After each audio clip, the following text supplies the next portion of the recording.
Hello, I'm Kimberly Dundo, Digital Content Manager, and welcome to the In Conversation With series, a series where I speak to notable figures in the realm of financial services.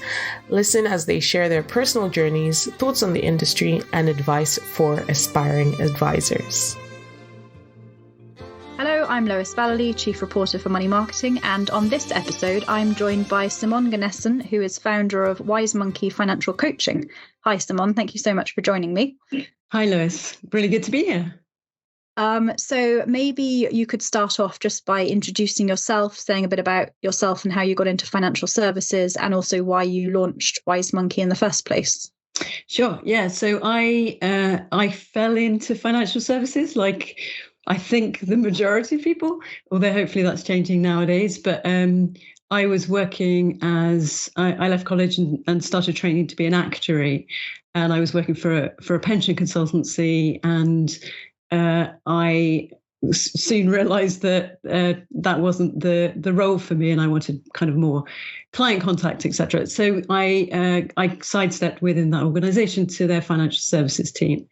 And I loved it. I love learning about financial products and financial planning.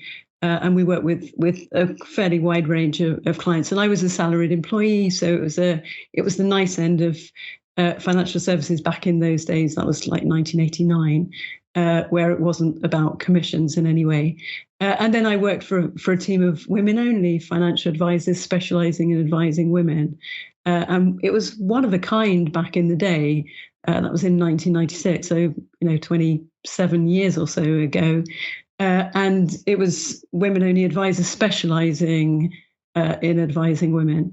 And then whilst that role was really suited me very well in terms of working with different types of people and predominantly women and being able to support them in a slightly different way. Like I always had a box of tissues on my table, and I always found that there were stories shared with me that were perhaps hadn't been shared with anyone else in their life.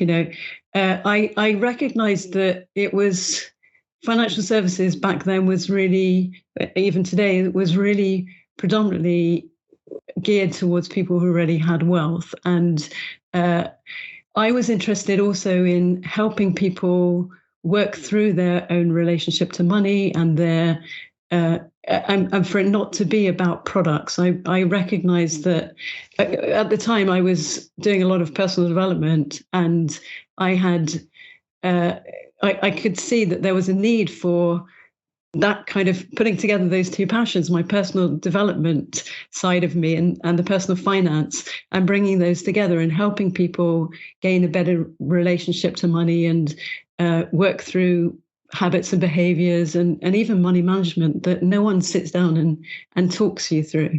So I recognized there was something not being met in the financial services world. And I went out to look for that.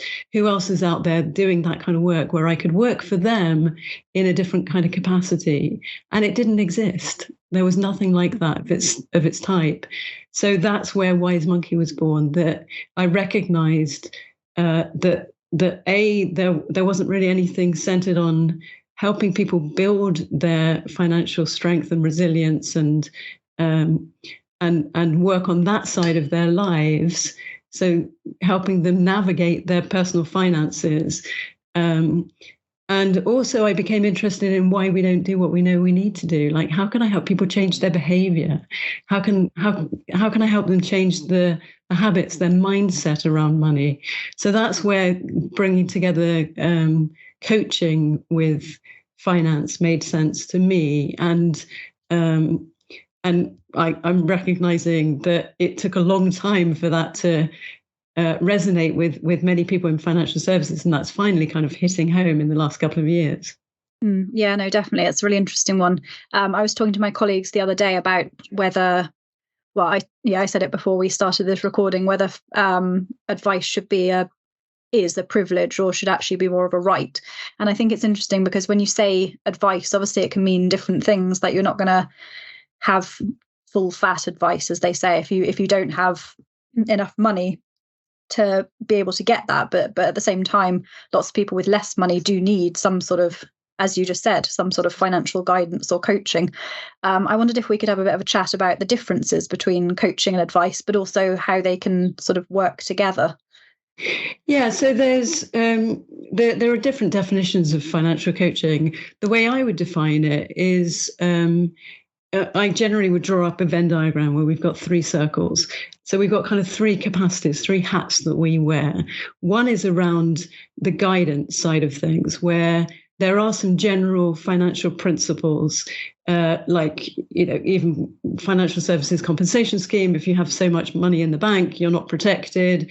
Or writing a will, what happens if you haven't got a will and you die intestate? There are some general principles. ISAs, pensions, how do they work? What are the differences? What about lifetime ISAs? There are some guidance kind of principles, and also money management. Like in the financial services world, no one really talks to their clients about how they manage their money. Talk me through how you manage your money, the different accounts you have, how they operate. That's the type of thing we can do within a coaching modality that's more on that kind of spectrum. And then we've got the mentoring side, where you are more of an expert. You can bring in your expertise in helping facilitate somebody on their financial journey. And that might be drawing up a spreadsheet. That might be cash flow forecasting. That might be the kind of planning piece, helping somebody think about what they need to do in order to reach their goals, not from an advisory perspective in terms of products, but principles. So the strategic side of it, tax planning, all those kind of things. And then you've got the pure coaching side of it. And that's where your client is the expert rather than you.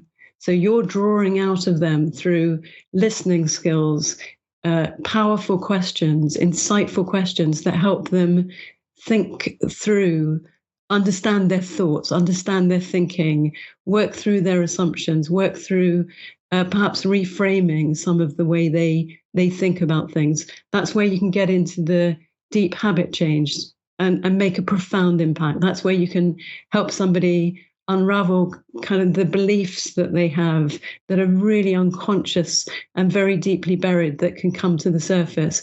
And you can help them reframe their thinking and take action that's very different to what they were doing before. And that's where transformation happens. So it's the mixture of those different aspects of the role that I think makes financial coaching quite unique, that you can incorporate what's needed for that particular client.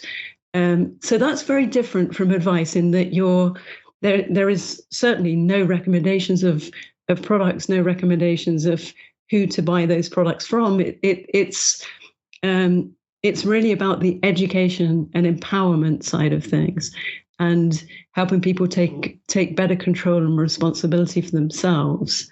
And then, potentially it might be a stepping stone into the world of financial advice. So it might be that somebody has come into inherited wealth and they've never had to deal with this kind of thing before. They've had a mortgage and they've taken out a pension through their employer, but they haven't had any advice outside of that. And now they might have a sizable sum of money, and knowing how to deal with that and who to trust and who to turn to. That's where we can also help educate them so that when they go to seek financial advice, they can go informed with questions. They understand more about what they're looking for.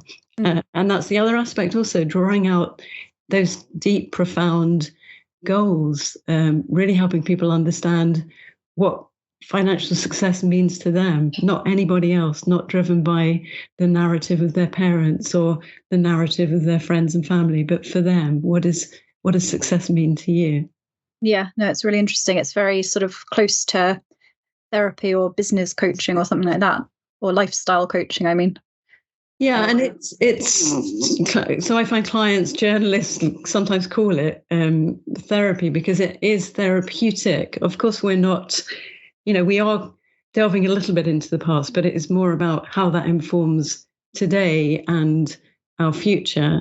But of course, it does have, when you're doing that, you're helping people think about their own relationship to money and what's getting in the way, and what they learned about money as they were growing up, and their belief systems. And of course, that will feel quite therapeutic. potentially to the client. So yeah, it's this kind of hybrid role, and it's beautiful and fascinating because everyone is different, and it never feels like the same. I've been working with clients myself now for 21 years, and I still absolutely love this work. Yeah, no, it's really great. I actually wrote a weekend essay recently about me and the fact that I'm in debt. It was my admission, and how I was having a chat with my mum the other day about something completely unrelated, and she suddenly said, "Oh, do you think I should get you some sort of financial advice or guidance?" And I was like, "Well, one, my job is writing about financial advice, so I probably already know enough about it, and I also know why I'm in debt and how I'm going to get out of it." But then I thought, actually, it's not really that helpful to think like that, because it's like saying, oh, I don't need therapy because I know exactly why I feel the way I do. But actually, the process of talking something through and sort of getting someone else's perspective and yeah, even talking it through can sort of help you arrive at a certain destination that you might not have got to on your own. So yeah, it's definitely a really interesting.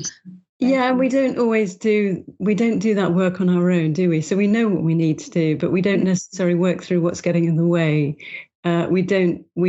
We may uncover it a bit perhaps, but we don't always necessarily unravel it and come out the other side with a shift in the way that we think and feel, because that's what needs to happen sometimes, is that we need to have that internal transformation.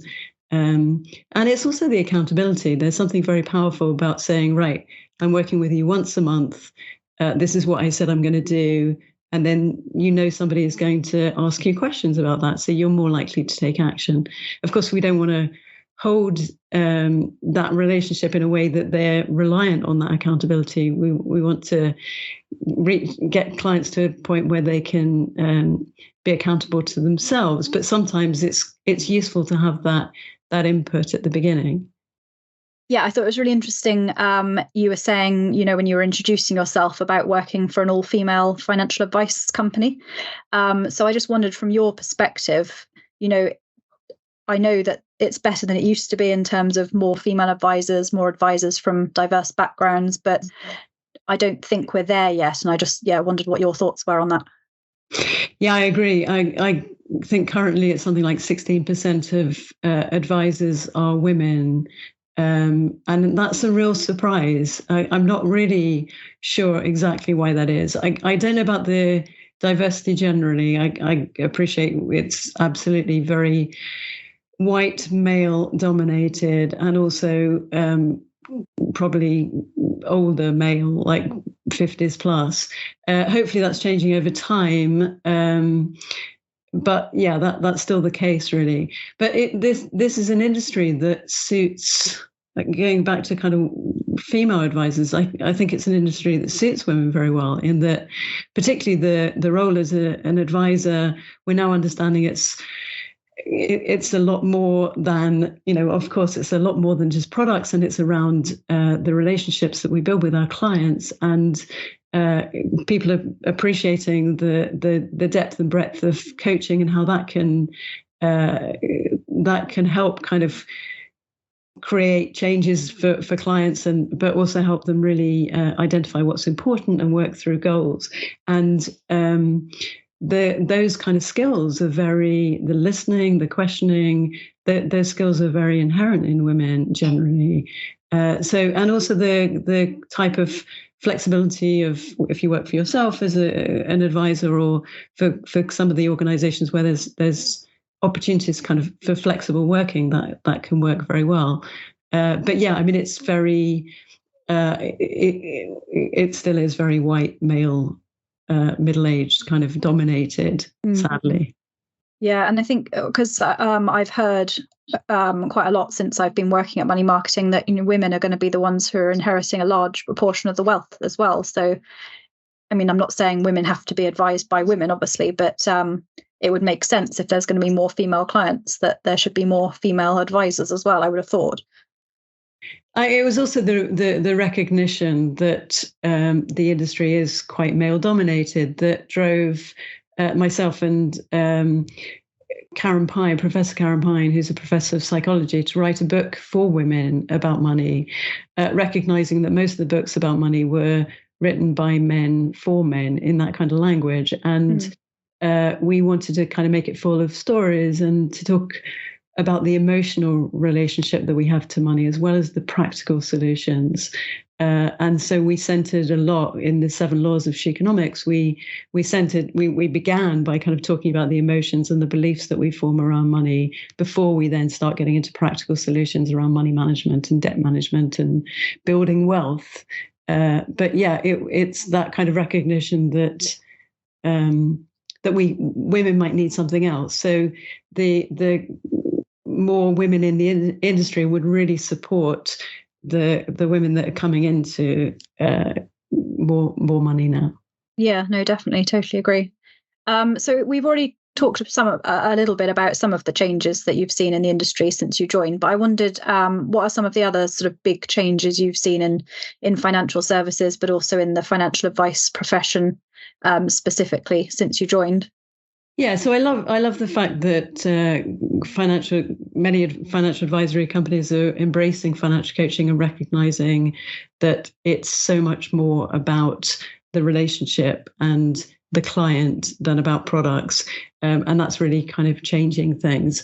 And also the introduction of organizations like the Institute of Financial Wellbeing, which is really bringing together financial advisors and financial coaches and bringing that conversation together to help them support each other and perhaps be able to work with each other's clients in some way, some capacity, but recognizing that it's not about money, it's about helping clients become happier rather than wealthier. So the recognition that it's way more than just money, and there's more and more of that coming. We're now seeing a lot of financial well-being offerings to employees, which is great. Employers recognizing that financial well-being is just as important as other aspects of well-being in their life. So that I'm really enjoying seeing that coming forward more and more, and recognizing that there's more support that we can offer people that is not just about products. And so that's where the guidance and support can help, but also the helping people understand their relationship to money and what's getting in the way and how they can overcome that. Yeah, no, definitely.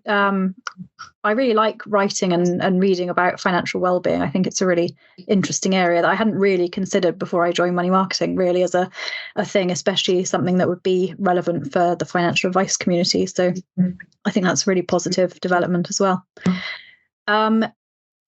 Okay, great. Thank you. And finally, I did just have one more question. Sort of in the financial advice profession or in the financial advice space, is there anything that you'd like to see more focus on from advisors and I suppose coaches and anyone else working in the profession? Yeah, I mean, I think in terms of financial services, all the study and qualification is focused on the facts and information and knowledge, but less so on the soft skills. And I think that's what I'd like to see changing, is that there's a concentration on helping people develop the skills, the communication skills, the understanding about how deep, profound kind of listening skills that would give people the capacity and space to think through their thoughts and think about their goals and work out what's getting in the way of behavior change. So it's that side of it that I think would need a bit more concentration. Yeah, no, definitely. And just finally then, I just wondered, within the financial advice profession, if there's anything that you think is missing or that financial advisors and anyone else working in the profession should be focusing more on. Yeah, I think this is starting to change people's awareness of the importance of the soft skill, the soft skills when it comes to the financial advice piece, that it's learning how to hold silence, learning how to pause, learning the listening and questioning skills that really get underneath the surface of what's going on for the client, so that you're recognizing and noticing when somebody has a sense that there's never enough, there will never be enough, that you notice that language and you can help them challenge their assumptions and challenge their thinking. So I think it's the soft skills that need more development, because we're all the concentration is on the knowledge and information and understanding and the depth of that to be able to work with clients. But the soft skills is the key area of importance, I think, that radically needs to change. Yeah, no, definitely. From what I've seen, I totally agree. Thank you so much for joining us today, Simonne. It's been really great to talk to you. Thanks for being on our podcast. My pleasure. Lovely to be here. Thank you. Thank you for listening to In Conversation With. We do hope that you enjoyed it. Please do keep up to date with all our new releases via Podbean, Apple Podcasts, Spotify, and everywhere else you get your podcasts from. You can also keep up to date with all our new content published on the Money Marketing website, as well as our print edition Money Marketing magazine. So make sure to subscribe. Follow us on Twitter, LinkedIn, Facebook, and Instagram. See you next time.